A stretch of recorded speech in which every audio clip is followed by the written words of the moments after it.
IPL final కి రంగం సిద్ధమైంది. ఫైనల్ కి వచ్చిన టీంలు ఏవేవో తెలుసుకోవాలనుకుంటున్నారా? ఈ ఐపీఎల్ కప్పుని గెలుచుకునేది ఎవరో మీరైతే గనక కనిపెట్టగలరా? ఒకవేళ కనిపెట్టేటైతే గనక కింద కామెంట్ చేయండి. ఇప్పుడు ఐపీఎల్ కి వచ్చిన టీమ్స్ అయితే గనక ఒక 2 పెద్ద జట్టులు. ఆ 2 పెద్ద జట్లు మరేవో కాదు. ఒకటి వచ్చేసి చెన్నై సూపర్ కింగ్స్ అండ్ ఇంకొకటి వచ్చేసి RCB royal Challengers Bengaluru. And అలాగే ఎస్ఆర్హెచ్ చివరి వరకు పోరాడారు సించన్ టీం.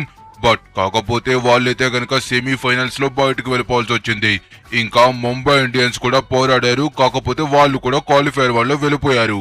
ఇంకా ఇక్కడ చూడండి, ఆర్సీబీ ఇంకా సిఎస్కే అయితే గనక ఈ ఫైనల్ కి రంగం సిద్ధమైంది. ఇదే ఐపీఎల్ లో ఆఖరి మ్యాచ్ కాబట్టి ప్రతి ఒక్కరూ ఎంజాయ్ చేయండి. ఇదే మన ఆఖరి క్రికెట్ వీడియో కాబట్టి ఎవ్వరు స్కిప్ చేయకుండా చివరి వరకు చూసి ఐపీఎల్ క్రికెట్ గేమ్ అయితే గనక ఎంజాయ్ చేయండి. అదే కాకుండా ఆర్సీబీ వర్సెస్ సిఎస్కే కాబట్టి ఇంకా ఎంతో ఆసక్తిగా ఉండబోతుంది. అసలు వీళ్ళు ఎంత స్కోర్ కొడతారు, ఎవరు విన్ అవుతారు అన్న దానికోసం నేను కూడా ఎదురు చూస్తున్నాను. అండ్ అలాగే ఫస్ట్ ఐపీఎల్ ట్రోఫీని ఎవరు లిఫ్ట్ చేస్తారు, సిఎస్కేయా లేకపోతే రాయల్ ఛాలెంజర్స్ విరాట్ కోహ్లీ టీమా? చూద్దాం. ఇరు జట్ల టీంలు అయితే గనక రెడీగా ఉన్నారు. ఇక్కడ చూసుకున్నట్టయితే గనక విరాట్ కోహ్లీ, తుంగ్ సాహూర్ అండ్ అలాగే హాల్క్ ఇంకా హిమవారి. అండ్ ఇటువైపు వచ్చేసి లిఖిత్ ఇంకా ఫ్రాంక్లిన్, పతబీమ్ ఇంకా పతులు. చూద్దాం ఎవరు వాళ్ళ ట్రోఫీని సొంతం చేసుకుంటారు. మరిక వెళ్ళిపోదామా? పదండి. కామెంట్రీలో నేను మీ బెలెరినా క్యాపచినా, నాతో పాటు ఉన్నది Shinchan Doraemon. Okay, pitch report అప్పుడైతే మాత్రం పిచ్ బ్యాటింగ్ కి చాలా బాగా అనుకూలిస్తుంది ఫస్ట్ బ్యాటింగ్ చేసిన వాళ్ళకి అన్నారు.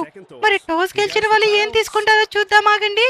ఓకే, మరి కాయిన్స్ స్పిన్ చేశారు, సిఎస్కే టాస్ విన్ అయ్యారు. ఓకే, ఈ సిఎస్కే అయితే గనక బ్యాటింగ్ ఎంచుకున్నారు. Is a nice option. First అయితే గనక విజయ్ అండ్ అలాగే పతబీమ్ అయితే గనక వస్తున్నారు. చూద్దాం మరి ఏ విధంగా ఆడతారో. విజయ్ కున్నది ఇంకొక నేమ్ వచ్చేసి లిఖిత్. అసలు పేరు లిఖితే, బట్ కాకపోతే 2 పేర్లు మార్చుకుంటూ ఉంటాడు. క్రికెట్ కి వచ్చేసరికి విజయ్ అనే పేరు ఎందుకు పెట్టుకుంటాడంటే ఎక్కువ విజయాలు సాధించాలని. ఇక్కడ లిఖిత్ మామ మొదటి బాల్ ని ఫేస్ చేస్తున్నాడు. ఓకే, మొదటి బాల్ షాట్ ఆడాడు. ఓ, ఇట్స్ అవుటా? నిజంగా ఫస్ట్ బాల్ లోనే అవుట్ అవుతాడని అస్సలు అనుకోలేదు. గత మ్యాచ్ లో అయితే మాత్రం చాలా బాగా ఆడాడు. ఇంకా మీలో ఎవరు పార్ట్ 1 చూడలేదా? పార్ట్ 1 ఒకవేళ చూడకపోతే గనక ఈ వీడియో మొత్తం ఎండ్ అయిన తర్వాత మీ అందరికి కనబడుతుంది, వెళ్ళి అది కూడా చూసేయండి. ఓకే, మరి ఇక్కడ నో బాల్ ని ప్రకటించారు. అంటే అలాగే ఫ్రాంక్లిన్ వచ్చి రాగానే ఒక భారీ షాట్ అయితే గనక తన ఖాతాని ఓపెన్ చేశాడు. నిజంగా ఫ్రాంక్లిన్ లాస్ట్ టైం కూడా ఇలాగే ఆడాడు. అందుకోసమే మరి ఇక్కడ లిఖిత్ వాళ్ళ టీం అయితే మాత్రం చాలా బాగా మ్యాచ్ ని విజయం సాధించారు. ఓకే, మరి ఇప్పుడు చూద్దాం ఏం చేస్తారో ఏంటో. మళ్ళీ షాట్ ఆడాడు అండ్ అలాగే ఇది కూడా 1 బౌన్స్ బౌండరీ. అబ్బా, అసలు ఇలా జరుగుతుందనేసి అసలు ఆనే అనుకోలేదు తెలుసా. ఫస్ట్ బాల్ లోనే అవుట్ అయిపోతానని అసలు అనుకోలేదు. నేను ఉండుంటే ఖచ్చితంగా స్కోర్ కొద్దిగా ఎక్కువ వెళ్ళేది, కానీ మొదటి బాల్ లోనే అవుట్ అయిపోయాను కదా. ఓకే, ఏం పర్వాలేదు. బట్ కాకపోతే మన తమ్ముడు ఉన్నాడు కదా, వాడైతే చూసుకుంటాడు. ఓ ఓ ఓ ఓ ఓకే, వాడు వచ్చి రాగానే ఫస్ట్ బాల్లో 6, సెకండ్ బాల్లో 4 అండ్ అలాగే మూడో బాల్లో కూడా 4 అయితే గనక కొట్టాడు. ఇదే విధంగా ఆడితే గనక మన స్కోర్ చాలా ఎక్కువగా వెళ్ళిపోవచ్చు. గాయ్స్, ఇంకొక విషయం మీకు చెప్పేది ఏంటంటే ఇదే లాస్ట్ అండ్ ఫైనల్ మన క్రికెట్ వీడియో అనమాట. కాబట్టి ఎవ్వరూ స్కిప్ చేయకుండా అందరూ ఎంజాయ్ చేయండి. ఇది సిఎస్కే వర్సెస్ ఆర్సీబీ మ్యాచ్ అయినా సరే మీరందరూ ఎంజాయ్ చేస్తారని నేనైతే మాత్రం ఈ వీడియోని చేస్తున్నాను. కాబట్టి ఎవ్వరు స్కిప్ చేయకండి, ఈ మ్యాచ్ని అయితే ఫుల్గా ఎంజాయ్ చేయండి. అండ్ అలాగే మళ్ళీ క్రికెట్ వీడియోలు ఎప్పుడు వస్తాయో ఏంటో కూడా మనం చెప్పలేం కదా. అండ్ అలాగే ఇంకా మీలో చాలా మంది పార్ట్ 1 చూడలేదని అయితే అనుకుంటున్నాను. చూడని వాళ్ళు ఎవరన్నా ఉంటే ఈ వీడియో మొత్తం కంప్లీట్ అయిన తర్వాత పార్ట్ 1 కూడా పెడతాను, అది కూడా చూసేసేయండి. కానీ మనం ఇక్కడ మాట్లాడుకుంటూనే ఉన్నాం. మన తమ్ముడు మాత్రం చూడండి, అక్కడ 5 బాల్లో 24 పరుగులు అయితే కనుక కొట్టాడు. ఒక విధ్వంసకరమైన బ్యాటింగ్ అయితే కనుక చూపిస్తున్నాడు. ఓకే, మొదటి ఓవర్ కంప్లీట్ అయ్యే సమయానికి మన తమ్ముడైతే మాత్రం చితగా బాధేశాడు. 29 పరుగులతో అయితే కనుక ఉన్నాము, అది కూడా ఫస్ట్ బాల్లో వికెట్ పడిపోయిన తర్వాత. నేను ఎప్పుడు మొదటి బాల్లో అవుట్ అయిందే లేదు తెలుసా, ఇదే మొదటిసారి. ఓకే, ఆర్సీబీ వాళ్ళు కూడా చాలా బాగా ఆడుతున్నారు, ఎందుకంటే వాళ్ళు కూడా చాలా బాగా ఫిక్స్ అయ్యి వచ్చారు ఈ కప్ని ఎలాగన్నా ఎత్తాలి అనేసి. ఆర్సీబీ టీం వచ్చేసి హిమవారి, హల్క్ అండ్ అలాగే తుంగ్ సాహూర్ ఇంకా విరాట్ కోహ్లీ. అయ్యయ్యో, అరే పతబీం ఎందుకురా? నేనేమో ఇందాక ఫస్ట్ బాల్ అవుట్ అయ్యాను, ఇప్పుడు నువ్వు అవుట్ అయ్యావు. ఇంకొక వికెట్ అయిందంటే మనకి మంచిగా ఆడేటోళ్ళు కూడా ఉండరు, మొత్తం అందరూ ఆఫ్లైన్ ప్లేయర్సే ఉంటారు. అయ్యో గాయస్, టీంకు ఉన్నదే 4 ప్లేయర్లు. ఆ 4 ప్లేయర్లు గనక పర్ఫెక్ట్ గా పర్ఫామ్ చేయకపోతే మనకి మంచి టార్గెట్ రాదు. ఓకే, నాకేం పర్వాలేదు. ఓ పతులు, ఏంట్రా నువ్వా? మొదటి బంతులోనే సిక్సర్ కొట్టావు. Super super guys. ఇలాగే మన పతులు గడి కూడా ఆడాడనుకో మనకి మంచి స్కోర్ వస్తుంది. నిజం చెప్పాలంటే ఈ మ్యాచ్ వచ్చేసి 5 అవర్స్, ఎందుకంటే ఇది ఒక ఐపీఎల్ ఫైనల్ మ్యాచ్ కాబట్టి 5 అవర్స్ పెట్టారు. ఒకవేళ లీగ్ మ్యాచెస్ అయితే గనక 3 అవర్స్ లోనే ముగించేసేవాళ్ళు. ఫైనల్ కదా, ఒక ప్రత్యేకమైన విషయం ఉండాలనేసి వీళ్ళైతే గనక 5 ఓవర్లకి మ్యాచ్ అయితే గనక పెట్టారనమాట. ఓకే, ఇప్పుడు మనమైతే గనక కొద్దిగా జాగ్రత్తగా ఉండాలి, ఎందుకంటే ఆర్సీబీ వాళ్ళు బౌలింగ్ మంచిగా వేస్తున్నారు, కానీ మనం స్కోర్ అయితే మాత్రం ఎక్కువ కొట్టాలి. వాళ్ళ దగ్గర కింగ్ విరాట్ కోహ్లీ ఉన్నాడు గాయస్. ఓ అయ్యో, వీళ్ళ ఫీలర్లు ఉన్న వైపే కొడుతున్నారే, వద్దన్నా సరే పతులో నువ్వు నా తమ్ముడికి ఇచ్చేసే స్ట్రైక్, అర్థమవుతుందా? వాడు చూసుకుంటాడు. నువ్వు షార్ట్స్ ఆడి అవుట్ అయిపోయావనుకో మనకి ఆడే జెన్యూన్ బ్యాట్స్మెన్ కూడా ఉండడు. అది చెప్తున్నాను కదా, వాళ్ళకి స్ట్రైక్ ఇచ్చే అనేసి వాడు చూసుకుంటాడు. అంతేగాని నువ్వెందుకురా లేనిపోని షాట్లని ప్రయత్నిస్తావు? ఓకే గాయస్, మనం వికెట్లు పడిపోయినా సరే 1.5 బాల్ అయితే మాత్రం చూడండి 46 పరుగులకైతే చేరుకున్నాము. ఓకే, మళ్ళీ షాట్ ఆడాడు. 1 బౌన్స్ 2 బౌన్స్. Okay, boundary. అమ్మయ్యా, 2 ఓవర్లకి 50 పరుగులకైతే కనుక మనం చేరుకున్నాము. నిజంగా ఇదొక మంచి స్కోరే, ఎందుకంటే మొదటి బాల్లో వికెట్ పడిపోయింది అండ్ అలాగే 2వ ఓవర్లో మొదటి బాల్ కూడా వికెట్ పడిపోయింది. ఇలా 2 వికెట్లు పడిపోయిన తర్వాత కూడా ఇంత స్కోర్ వచ్చిందంటే గ్రేట్. బట్ కానీ మనం ఒకటి గుర్తించాలి, మనకి ఇంకా 3 ఓవర్లు ఉన్నాయి, ఎందుకంటే లీగ్ మ్యాచ్ లో మనం ఆడేది 3 ఓవర్లే, కానీ ఇప్పుడు ఆడేది మనం 5 అవర్స్, ఎందుకంటే ఇది ఒక ఫైనల్ మ్యాచ్ కదా. సిఎస్కే వాళ్ళైతే మాత్రం చాలా బాగా ఆడుతున్నారు. ఓకే, 2 వికెట్లు పడిపోయిన తర్వాత కూడా ఈ విధ్వంసకరమైన బ్యాటింగ్ అంటే నిజంగా మెచ్చుకోవాలని చెప్పుకోవాలి. చూడండి, మరి వీళ్ళైతే మాత్రం సూపర్ ఫీల్డింగ్ ఎఫెక్ట్. నిజం చెప్పాలంటే ఆర్సీబీ వాళ్ళు ఫీల్డింగ్ అయితే మాత్రం చాలా బాగా చేస్తున్నారు. వచ్చిన 2 క్యాచ్లు కూడా వాళ్ళు కింద పడకుండా పట్టుకున్నారు కాబట్టి ఇక్కడ పత్తులు అయితే మాత్రం చూడండి, స్ట్రైక్ అయితే మాత్రం చాలా మంచిగా చేస్తున్నాడు. నిజం చెప్పాలి అంటే పత్రు ఈ రేంజ్ లో చేస్తారని నేను ఇప్పుడు దాకా ఊహించడం లేదు తెలుసా. నిజంగా చాలా బాగా చేస్తున్నాడు. ఓకే, మరి ఇక్కడ సిఎస్కే కి ఒక విధంగా చూసుకుంటే ఇది అడ్వాంటేజ్ అని చెప్పుకోవాలి. ఓకే, మరి బౌలర్ ఎన్నో విధాలుగా ప్రయత్నిస్తున్నాడు ఇంకొక వికెట్ తీయడానికి, కాకపోతే కుదరడం లేదు. బౌలర్ ఎటువంటి బంతులు వేసినా సరే మరి ఇక్కడ బ్యాట్స్మెన్ అయితే మాత్రం నేరుగా బౌండరీ బయటగా పంపిస్తానని ఛాలెంజ్ చేస్తున్నాడు. మరి చూద్దాం బౌలర్ దీంట్లో గెలుస్తాడా లేకపోతే బ్యాట్స్మెన్ గెలుస్తాడా. ఇప్పుడు దాకా అయితే మాత్రం బ్యాట్స్మెనే గెలిచాడు, మరి బౌలర్ గెలిచే అవకాశం ఏమన్నా ఉందా? ఓకే, మరి షాట్ ఆడాడు. No no no no no, sweep shot అయితే మాత్రం ఒక లెక్కలైతే కనుక ఆడారు. నిజం చెప్పాలంటే ఇది one of the tournament main shot అవుతుంది అండ్ అలాగే బ్యూటిఫుల్ షాట్ కూడా అవే అవకాశం, ఎందుకంటే ఇలాంటి షాట్లు చాలా అరుదుగా చూస్తూ ఉంటాము, అది కూడా సిక్సర్. ఓకే, మరి ఇప్పుడు చూద్దాం. అరే అరే అరే అరే, పతులు ఏవన్నా ఆడుతున్నాడా?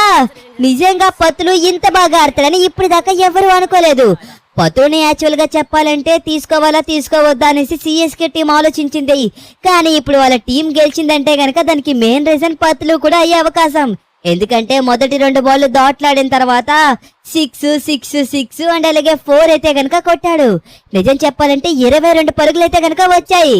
ఓకే, మరి ఇప్పుడు చూద్దాం. స్పిన్నర్ అయితే వేపిస్తున్నారు, బట్ కాకపోతే ఇక్కడ ఫ్రాంక్లిన్ చాలా మంచి ఫామ్ లో ఉన్నాడు. ఈ ఫామ్ లో స్పిన్నర్ కి ఇవ్వడం ఇక్కడ చాలా క్లోజ్. ఇక్కడ నాకు ఎందుకో అది నాట్ అవుట్ అని అనిపిస్తుంది, ఎందుకంటే బ్యాట్స్మెన్ కూడా చాలా క్విక్ గా ఉన్నాడు, వికెట్లను కొట్టే లోపే లోపల పెట్టేసి ఉంటాడు. Yes, not out. అదైతే మాత్రం క్లియర్ గా అర్థమవుతుంది కదా, బ్యాట్స్మెన్ అయితే మాత్రం లోపలికి రీచ్ అయిపోయాడు. ఓకే, మరి ఇరు జట్లు చూస్తున్నారు, మరి ఎంపైర్ ఏమిస్తాడని. థర్డ్ ఎంపైర్ నుంచి కూడా నాట్ అవుట్ అని అయితే గనక ప్రకటించారు. ఓకే, మరి ఇప్పుడు చూద్దాం ఏ విధంగా ఆడతారో ఏంటో. ఓకే, మరి ఇక్కడ చూసినట్టయితే గనక మరి వెంటనే షాట్ అయితే ఆడాడు. ఒక బాల్ లో షాట్ మిస్ అవ్వచ్చు, బట్ కానీ తర్వాత బాల్ లో మిస్ అవ్వదు అని అయితే గనక ఇక్కడ సవాళ్ళు విసురుతున్నారు ఫ్రాంక్లిన్. ఓకే, నిజంగా చాలా మంచిగా స్ట్రైక్ చేస్తున్నారు. 76 పరుగులకైతే గనక చేరుకున్నారు చెన్నై సూపర్ కింగ్స్. మరి ఈ 6 తో 82 పరుగులకి చేరుకుంటారు. నిజంగా ఒక ఫియర్లెస్ బ్యాటింగ్ అయితే చేస్తున్నారు. ఎందుకంటే మొదటి 2 ఓవర్లోనే 2 వికెట్లు కోల్పోయిన తర్వాత ఈ విధ్వంసకరమైన బ్యాటింగ్ చేయడం అంటే నిజంగా అది చాలా మరి ఇక్కడ ఒక విధంగా చూస్తే బౌలర్ ని కూడా అప్రిషియేట్ చేయొచ్చు. ఎందుకంటే బౌలర్ అయితే కనుక బ్యాట్స్మెన్ కదలిక బట్టి బాల్ అయితే వేశాడు. ఓకే, షాట్ ఆడాడు, ఇది కూడా సిక్సర్ కి వెళ్ళిపోయింది. సూపర్ సించాన్, నిజంగా చాలా బాగా ఆడుతున్నారు కదా. చాలా బాగా అడ్వెటి బెలరనే క్యాపచ్చినా 415 స్ట్రైక్ రేట్ తో 5 సిక్స్లు 6 4లు కొట్టి చూడు. ఏవన్నా బ్యాటింగా 54 పరుగులు కొట్టాడంటే నువ్వు ఆలోచించు ఎటువంటి బ్యాటింగ్ చేస్తున్నాడు అన్న దానికోసం. ఓకే గాయస్, మన వాళ్ళైతే మాత్రం చాలా మంచిగా ఆడుతున్నారు. నిజం చెప్పాలంటే సూపర్ గా ఆడుతున్నారని అయితే అనొచ్చు. ఓకే, ఇంకొక బాల్ ఉంది. కమాన్ కమాన్, అది లెక్క. ఓహో, ఏవన్నా షాట్ గాయస్ ఇది. నిజంగా చూడండి, అక్కడ ఫీలింగ్ మొత్తం సెట్ చేసినా సరే మన బ్యాట్స్మెన్స్ అయితే ఆగడం లేదు. నిజంగా మనకి 4ల మీద 4లు 6ల మీద 6లు ఒక 2 బాల్ డాట్ వచ్చినాయి అన్న మాట తప్పించి, కానీ మన వాళ్ళైతే చాలా బాగా ఆడుతున్నారు. ఓకే, 92 పరుగులకైతే కనుక చేరుకున్నాము మనం ఇప్పుడు. బట్ కానీ లాస్ట్ ఓవర్ కాబట్టి ఖచ్చితంగా మనం ఎక్కువ పరుగులు పెట్టాల్సి ఉంటుంది. ఆర్సీబీ బ్యాటింగ్ ని తక్కువ అంచనా వేయడానికి లేదు. చాలా అంటే చాలా స్ట్రాంగ్ బ్యాటింగ్ లైనప్ కాబట్టి మనమైతే మాత్రం అస్సలు తక్కువ అంచనా వేయకూడదు. ఓకే, మన వాళ్ళు ఎలా ఆడతారు. ఓకే, సింగిల్ తీసి నీట్ గా పత్తులు అయితే మాత్రం ఫ్రాంక్లిన్ కి స్ట్రైక్ ఇచ్చాడు. హాఫ్ సెంచరీ కోసం ట్రై చేయలేదు. అదే కొద్దిగా మనం మెచ్చుకోవాల్సిన విషయం అన్నమాట. అరే అబ్బా, ఏంటబ్బా ఇది. డాట్ ఆడాడు, ఇంకా కేవలం 4 బాల్ మాత్రం ఉన్నాయి. ఎటువంటి బ్యాటింగ్ చేస్తాడో చూద్దాం. ఆగండి. ఓకే, డ్రాప్ అబ్బా. నిజంగా చాలా లక్కీ. నిజం చెప్పాలంటే అది చేతిలోకి వెళ్ళింది, పట్టేసి ఉంటే కనుక అవుట్ అయిపోదును. సూపర్ గా ఎదురు కొడుతున్నారు కదా. కానీ మిస్ ఫీల్డ్ వల్ల చూద్దాం మరి ఇప్పుడు ఏం జరుగుతుందో లాస్ట్ 3 బాల్లో. ఓకే, సిక్సర్ అయితే గనక కొట్టాడు, సిక్సర్ కి వెళ్ళిపోయింది. అయ్యో, చెప్పాను కదా క్యాచ్ వదిలితే ఖచ్చితంగా దానికి పెద్ద భారీ మూల్యమే చెల్లించాలనేసి. ఇప్పుడు 103 పరుగులకైతే గనక చేరుకున్నారు. ఈ బంతిని ఎలా ఫేస్ చేస్తాడు. స్వీప్ షాట్ ఆడాడు, సిక్సర్ వెళ్ళిపోయిందా. అది 6 4 అర్థం కావట్లేదు. 4 అంట. ఓకే, మరి ఇక్కడ ఎంపైర్ అయితే గనక 4 గా ప్రకటించాడు. మరి ప్రస్తుతానికి అయితే గనక చూద్దాం మరి ఎంతకు చేరుకున్నారు. 107 పరుగుల్లో అయితే గనక ఉన్నారు. ఓకే, ఇప్పుడు ఏం చేస్తారబ్బా. ఓకే, లాస్ట్ బంతిలో షాట్ ఆడాడు, ఇది కూడా సిక్సర్ కి వెళ్ళిపోయింది. ఓకే, ఫైనల్లీ సిఎస్కే అయితే మాత్రం టాప్ రేంజ్ లో అయితే గనక మ్యాచ్ ని ఫినిష్ చేశారు. లైక్ ఫస్ట్ ఇన్నింగ్స్ ని ఫినిష్ చేశారు. ఓకే, సూపర్ గా ఆడారు. నిజంగా అయితే మాత్రం మెచ్చుకోవాలి. మొదటి 2 ఓవర్లో 2 వికెట్లు పడిపోయిన తర్వాత ఈ విధ్వంసకరమైన బ్యాటింగ్ అంటే నిజంగా మెచ్చుకోవాల్సిందే. 113 పరుగులైతే కొట్టారు.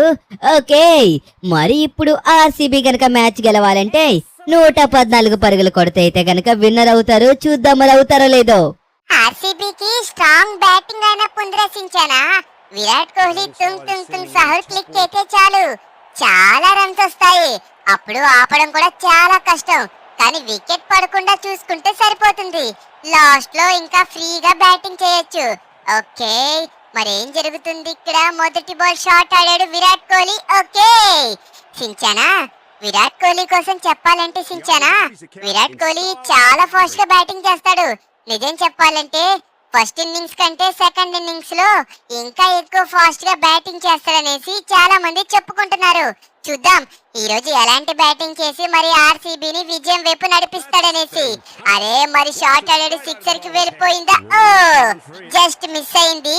1 బౌన్స్ బౌండరీకి మాత్రమే వెళ్ళింది, లేదంటే అది నేరుగా సిక్సర్ కి వెళ్ళిపోయేది. ఓకే, మరి విరాట్ కోహ్లీ అయితే మాత్రం ఇంకా సింపుల్ గా అర్థమవుతుంది మనకి. కేవలం 6లు 4ల కోసమే ఆడుతున్నాడు. ఎందుకంటే 5 ఓవర్లలో అన్ని రన్స్ కొట్టాలంటే ఖచ్చితంగా బౌండరీసే కావాలి. ఓకే, మళ్ళీ షాట్ ఆడాడు, ఇది కూడా వెళ్ళిపోయింది బౌండరీకి. మొదటి 3 బంతుల్లోనే బౌండరీలు వచ్చాయంటే మరి అక్కడ బ్యాట్స్మెన్ కి ఏ విధమైన కాన్ఫిడెన్స్ వస్తుందో మీ ఊహలకి వదిలేస్తున్నాను. మరి క్రౌడ్ కూడా చూడండి ఆర్సీబీకి ఎలా చేర్ చేస్తున్నారో. అలా అనేసి సిఎస్కేకి చేయట్లేదు అంటలేదు, కానీ ఆర్సీబీకి ప్రస్తుతం బ్యాటింగ్ చేస్తుంది కాబట్టి క్రౌడ్ అందరూ ఓరుగా అరుస్తున్నారు. ఓకే, మరి 4వ బంతి వేస్తున్నాడు. మరి విరాట్ కోహ్లీ ఎలా అడ్డుకుంటాడు దీన్ని. ఓ, ఈసారి సిక్సర్ తో సమాధానం చెప్పాడు. సించానా, ఏంట్రా అది, ఫ్లాట్ గా సిక్సరా. నిజంగా ఇలాంటి సిక్సర్ నేను ఈ మ్యాచ్ దాకా ఇప్పుడు దాకా చూడలేదు. ఇలాంటి కొట్టాలంటే కేవలం కింగ్ విరాట్ కోహ్లీ వల్లే అవుతుంది.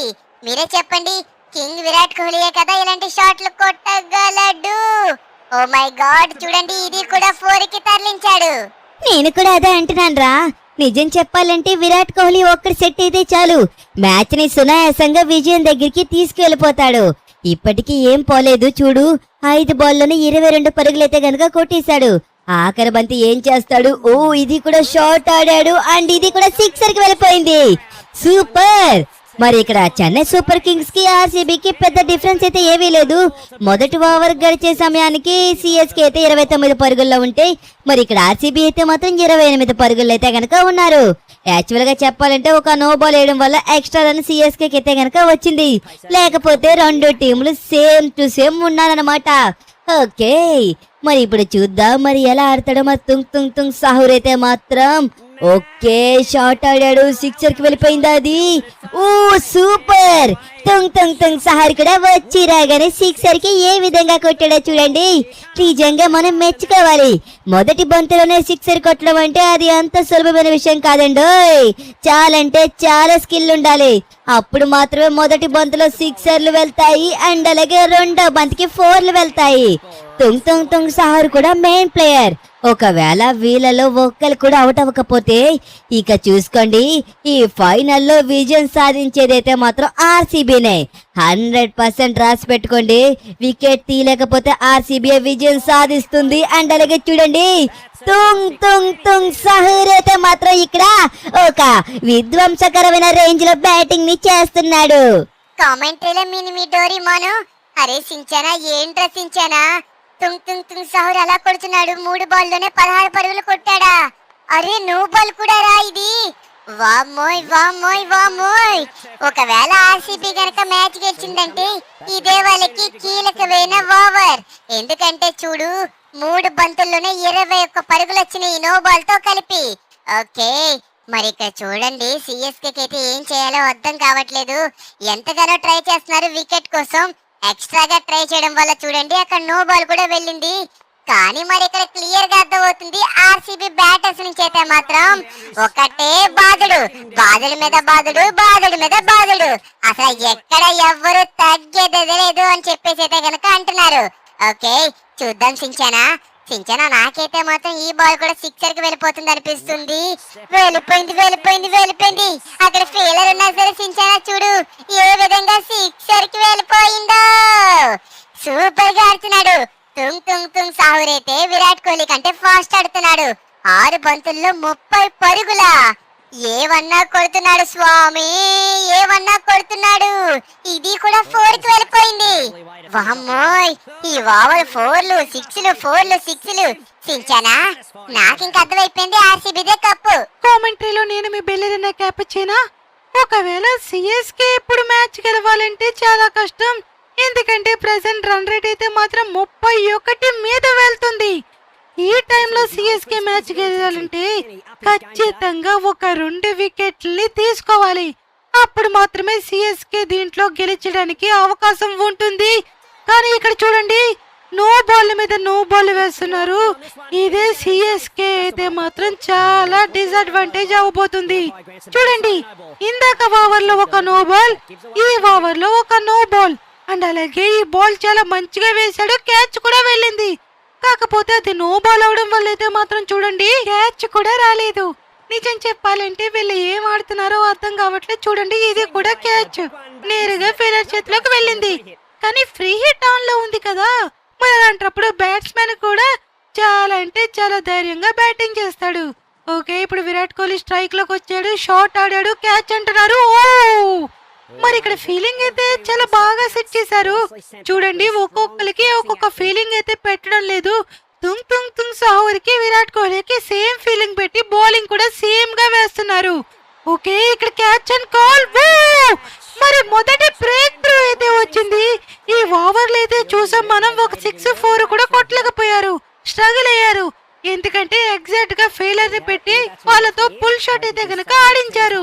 ఓకే, మరి ఇప్పుడు హిమావరి ఎటువంటి విధంగా ఆడుతుందని చూద్దాం. షాట్ ఆడింది. ఓకే, క్యాచ్ అవుటా? ఏం జరుగుతుంది ఇక్కడ? ఇక్కడ చూడండి, ఆర్సీబీ సునాయాసంగా మ్యాచ్ ని విజయం సాధిస్తుంది అనుకుంటే ఇక్కడ చూసారా, బ్రేక్ల మీద బ్రేక్లు అయితే పడ్డాయి. ఇప్పుడు 2 వికెట్లు అయితే గనక ఒకే ఓవర్ లో కోల్పోయారు. ఇప్పుడు బౌలర్ కి అయితే గనక హ్యాట్రిక్ తీసే అవకాశం ఉంది. ఖచ్చితంగా ఈ బాల్ అయితే డాట్ చేసుకోవాలి, లేకపోతే చాలా కష్టం అవుతుంది. ఓకే, మరి ఇక్కడ సింగిల్ అయితే గనక తీసి విరాట్ కోహ్లీకి అయితే గనక స్ట్రైక్ ఇచ్చేశాడు. హల్క్ అయితే గనక యాక్చువల్ గా చెప్పాలంటే చూడండి, అసలు ఈ ఓవర్ లో రన్సే రాలేదు, కేవలం 4 పరుగులు మాత్రమే వచ్చాయి. ఓరి దేవుడో, ఏవన్నా కట్టడి చేశారు నిజంగా. ఓకే, మరి ఇక్కడ విరాట్ కోహ్లీ అయితే చాలా స్మార్ట్ గా ఆలోచించాడు. ఎందుకంటే ఓవర్ లో ఆఖరి బంతి కాబట్టి సింపుల్ గా సింగిల్ తీసుకున్నాడు. ఎందుకంటే తర్వాత ఓవర్ కి స్ట్రైక్ లోకి రావడానికి. చూడండి రన్ రేట్ ఒక్కసారిగా ఎంతకి పడిపోయిందో, 23 పరుగులకైతే గనక వచ్చేసింది. నిజంగా బౌలర్ అయితే మాత్రం చాలా బాగా కట్టడి చేసాడని చెప్పాలి. ఓకే, మరి ఇప్పుడు స్పిన్నర్ కి అయితే గనక బాల్ అయితే ఇచ్చారు. మరి ఇప్పుడు ఏ విధంగా వేస్తాడో చూద్దాం. ఓకే, విరాట్ కోహ్లీ షాట్ ఆడాడు, ఇదైతే గనక 4 కి వెళ్ళిపోయింది. ఎస్, ఇక్కడ చూపించాల్సిన ఇంటెంట్ అయితే మాత్రం ఇలాగే ఉండాలి. ఎందుకంటే సిఎస్కే కూడా మొదట్లోనే 2 వికెట్లు కోల్పోయిన తర్వాత కూడా వాళ్ళ ఇంటెంట్ అయితే ఎక్కడ ఆపలేదు. అందుకోసమే వాళ్ళకి అంత పెద్ద స్కోర్ వచ్చింది. మరి ఇక్కడ ఆర్సీబీ కూడా చేయాల్సింది ఏంటంటే అదే, ఇంటెంట్ అయితే మాత్రం ఎక్కడ మార్చకూడదు. అక్కడ విరాట్ కోహ్లీ అయితే నేరుగా చెప్తున్నాడు, నా ఇంటెంట్ ని ఎక్కడ మార్చను, ఇదే ఇంటెంట్ తో ఆడతాను, ఇదే ఇంటెంట్ తో కప్పును మా ఇంటికి తీసుకువెళ్తాను అని చెప్తున్నాడు. ఓకే, ఇలా చెప్పి కొట్టడం అంటే చాలా గ్రేట్. మరి విరాట్ కోహ్లీ ఉన్నంత సేపు ఆర్సీబీ అయితే విజయం సాధిస్తుంది. ఓ, మరి షాట్ అయితే ట్రై చేశాడు, కాకపోతే టైం అవ్వకపోవడం వల్ల సింగిల్ అయితే వచ్చింది. ఓకే, ఇక్కడ హల్క్ కూడా చాలా మంచిగా బ్యాటింగ్ చేయగలడు. మరి చూద్దాం మరి ఎలా చేస్తాడో. మరి షాట్ ఆడాడు, వెళ్ళిపోయింది. ఎస్, చాలా లేట్ అయినా సరే అదైతే 4 కి వెళ్ళిపోయింది. ఆర్సీబీ ఆ 4 అయితే తీసుకుంటారు. T20లో రన్స్ ఎలా వచ్చినా సరే రన్సే కాబట్టి చూడండి, మరి అక్కడ కొట్టిన బాల్ 4 కి వెళ్ళింది కాబట్టి అది టైం అయిందా అవలేదా అన్న విషయం పక్కన పెడితే 4 వచ్చింది. టీం కి చాలా అవసరమైన రన్స్ అవి. ఓకే, మరి ఇక్కడ సింగిల్ తీసుకున్నాడు. మళ్ళీ విరాట్ కోహ్లీకి అయితే కనుక స్ట్రైక్ ఇచ్చేశాడు. చూద్దాం, ఈ ఆఖరి బంతిలో 6 కొడితే మ్యాచ్ అయితే చాలా ఇంట్రెస్టింగ్ గా ఉండబోతుంది. 6 ఖచ్చితంగా కొట్టాలి. ఓకే, షాట్ ఆడాడు. ఓ, ఇక్కడ విరాట్ కోహ్లీ క్యాచ్ పట్టుకొని ఉంటే గనక మ్యాచ్ కంప్లీట్ అయిపోయేది. ఎందుకంటే మెయిన్ వికెట్ విరాట్ కోహ్లీ కదా, క్యాచ్ వదలడమే కాదు 4 కూడా ఇచ్చేశారు. సిఎస్కే ఏమన్నా మ్యాచ్ డ్రాప్ చేశారంటారా? చేతిలోకి వచ్చిన క్యాచ్ ని వదిలేశారు. నీట్ గా ఈ పాటికి మనం సింపుల్ గా మ్యాచ్ గెలిచేసేవాళ్ళం. ఓకే, ఇంకా విరాట్ కోహ్లీ ఉన్నాడు కాబట్టి మనమైతే సెలబ్రేషన్స్ చేసుకోకూడదు, ఎందుకంటే లాస్ట్ వరకు మనం ఏవి చెప్పలేము. ఓకే, కానీ ఇప్పుడు హల్క్ అయితే స్ట్రైక్ లో ఉన్నాడు. ఖచ్చితంగా సింగిల్ తీసి విరాట్ కోహ్లీకి అయితే స్ట్రైక్ ఇచ్చేస్తాడు. వీడిని మంచి బాల్ వేయమని చెప్పాను. నో, హల్కే డైరెక్ట్ గా అటాక్ చేస్తున్నాడు. సించనా అక్కడ చూసావా, హల్కే డైరెక్ట్ గా అటాక్ చేస్తున్నాడు. మనం అందరం సింగిల్ తీసి విరాట్ కోహ్లీకి స్ట్రైక్ ఇస్తాడేమో అనుకున్నాం, కానీ అక్కడ చూడు, డైరెక్ట్ గా హల్కే కొట్టడం మొదలు పెట్టాడు. నిజంగా మంచిదే, కొట్టే టాలెంట్ ఉన్నప్పుడు ఖచ్చితంగా కొట్టాలి. ఎందుకంటే ఈ టైంలో కొట్టడమే చాలా వరకు మంచిది. ఎస్, హల్క్ దగ్గర నుంచి ఇలాంటి ఇంటెంటే కావాలి. ఓకే, మరి ఇక్కడ మొదటి 2 బాల్లోనే 2 బంతుల్లో 4 అయితే వచ్చేసినాయి బ్యాక్ టు బ్యాక్. మరి ఇప్పుడు బౌలర్ అయితే ప్రెజర్ లో ఉంటాడు. మరి కెప్టెన్ కూడా దగ్గరికి వెళ్ళి ఏదో మాట్లాడుతున్నాడు. గాయ్స్, ఇది ఫైనల్స్, నార్మల్ మ్యాచ్ అయితే కాదు. అర్థం చేసుకోండి అక్కడ ప్లేయర్స్ కి ఎంత ప్రెజర్ ఉంటుందనేసి. ఓకే, మొదటి 3 బంతుల్లో అయితే గనక చూడండి, మరి అక్కడైతే గనక 4లే వెళ్ళాయి, కానీ ఇక్కడ 6 కావాలి. 6 వస్తే ఇంకా ఆర్సీబీకి చాలా సింపుల్ అయిపోతుంది. ఓకే, ఒకవేళ 4 వచ్చినా సరే నాట్ ఏ ప్రాబ్లం. ఇంకా మ్యాచ్ అయితే గనక ఇరు జట్లకి గెలిచే అవకాశం ఉంది. చూద్దాం, బౌలింగ్ మంచిగా చేస్తే వీళ్ళు గెలుస్తారు, బ్యాటింగ్ మంచిగా చేస్తే వాళ్ళు గెలుస్తారు. లేదు, ఇక్కడ 6 వచ్చింది. సించానా, ఈ మ్యాచ్ ఎటువైపు వెళ్తుందో కూడా అర్థం కావట్లేదు. ఓకే, మరి ఇక్కడ 107 పరుగులు అయితే ఉన్నారు. ఇంకొక 6 వస్తే గనక మ్యాచ్ అయితే టై అవుతుంది. మరి ఇక్కడ ఏమవుతుంది? షాట్ ఆడాడు, క్యాచ్ అవుటా? ఇదేం ట్విస్ట్ రా దేవుడా! ఇప్పుడు దాకా చూడండి మ్యాచ్ ఆర్సీబీ గెలుస్తుంది అనుకుంటే, ఇప్పుడు చూడండి ఆఫ్లైన్ బాట్ ఆడుతుంది. ఇప్పుడు 6 కొడితే గనక మ్యాచ్ టై అవుతుంది. చూద్దాం మరి ఏమవుతుందో. షాట్ ఆడింది ఆఫ్లైన్ బాట్ అయితే మాత్రం ఓకే, ఇక్కడ 4 వచ్చింది. అండ్ అలాగే లీగల్ డెలివరీ కూడా వేయడం వల్ల మరి ఇక్కడ సిఎస్కే అయితే మాత్రం ఈ ఫైనల్స్ లో విజయం సాధించింది. మరి విరాట్ కోహ్లీ ఆల్కైతే వరకు లాస్ట్ వరకు ప్రయత్నించారు, బట్ కాకపోతే వాళ్ళ ప్రయత్నించిన సరే అది వృధా అయిపోయింది. 111 పరుగుల్లోనే ఆగిపోవాల్సి వచ్చింది ఆర్సీబీ. ఏ మ్యాచ్ ఒక మంచి మ్యాచ్ అయితే గనక మనం అందరం చూసాం. చూడండి, ఇక్కడ సిఎస్కే అయితే మాత్రం 2 పరుగులతో విజయం సాధించింది. సిఎస్కే కొట్టింది 113 పరుగులు, ఆర్సీబీ కొట్టింది 111 పరుగులు. కేవలం 2 రన్లు. ఒకవేళ క్యాచ్ గనక అవుట్ అవ్వకపోతే బాగుండేది. కానీ ఇక్కడ చూడండి, ప్రతి ఒక్కరు సిఎస్కేకి అయితే సపోర్ట్ చేస్తున్నారు. అండ్ అలాగే బయట నుంచి వచ్చిన వాళ్ళు కూడా ఫోటోలు అయితే తీసుకుంటున్నారు. ఈ ఐపీఎల్ మ్యాచ్ అయితే ప్రతి ఒక్కరు చాలా బాగా ఎంజాయ్ చేశారు. ఎస్, ఇక్కడ మరి మన సించాన్ టీం కూడా ఎందుకు ఎంకరేజ్ చేస్తున్నారంటే ఒక క్రేజీ మ్యాచ్ చూశారు, ఒక క్రేజీ ఐపీఎల్ ఫైనల్ చూశారు. ఇలాంటి ఫైనల్ ఎప్పుడు జరగదు, ఎందుకంటే ఇంత ఇంట్రెస్ట్ గానా. వామోయ్ టెన్షన్లతో పోతావేమో అనిపించింది. బట్ కాకపోతే ఎట్టకేలకు ఏదో ఒకలా కష్టపడి నెట్టుకొచ్చి మరి సిఎస్కే మ్యాచ్ గెలిచింది. మరి ఆర్సీబీ రన్నర్-అప్స్ గా అయితే గనక నిలిచారు. బట్ నో ప్రాబ్లం, వాళ్ళు లాస్ట్ వరకు పోరాడారు. లాస్ట్ లో హల్క్ గనక అవుట్ అవ్వకపోతే ఖచ్చితంగా సింపుల్ గా ఆర్సీబీ ఈ పాటికి కప్పు తీసుకొని ఇంటికి వెళ్ళిపోయేది. బట్ ఎవరో ఒకలే కదా విజయం సాధించాల్సింది, కాబట్టి తప్పదు, ఒకరు ఓడిపోవాల్సిందే. మరి సిఎస్కే ఓడిపోయింది. ఆర్సీబీకి గెలిచే అవకాశం ఉన్నా సరే వాళ్ళ చేతులారా వాళ్ళే చెడగొట్టుకున్నారు. మరి ఐపీఎల్ ట్రోఫీ అయితే మాత్రం మన సిఎస్కేదే. ఐపీఎల్ GTFI 2026 విజేత చెన్నై సూపర్ కింగ్స్. మరి కెప్టెన్ లిఖిత్ అయితే వచ్చి కప్పునైతే తీసుకోబోతున్నారు. అండ్ అలాగే ఇదే మన ఆఖరి మ్యాచ్. చెప్పాను కదా, ఆఖరి క్రికెట్ మ్యాచ్ అనేసి. ఈ 2026 GTFI IPL లో మన ఆఖరి మ్యాచ్ అయితే ముగించుకున్నాము. విజయం సాధించింది సిఎస్కే, రన్నర్-అప్స్ గా వచ్చింది ఆర్సీబీ. మరి మళ్ళీ నెక్స్ట్ సీజన్ కలుసుకుందాం, అంటే నెక్స్ట్ ఇయర్ అన్నమాట. అప్పుడు దాకా మీ అందరికీ సెలవు, టాటా, బాయ్ బాయ్.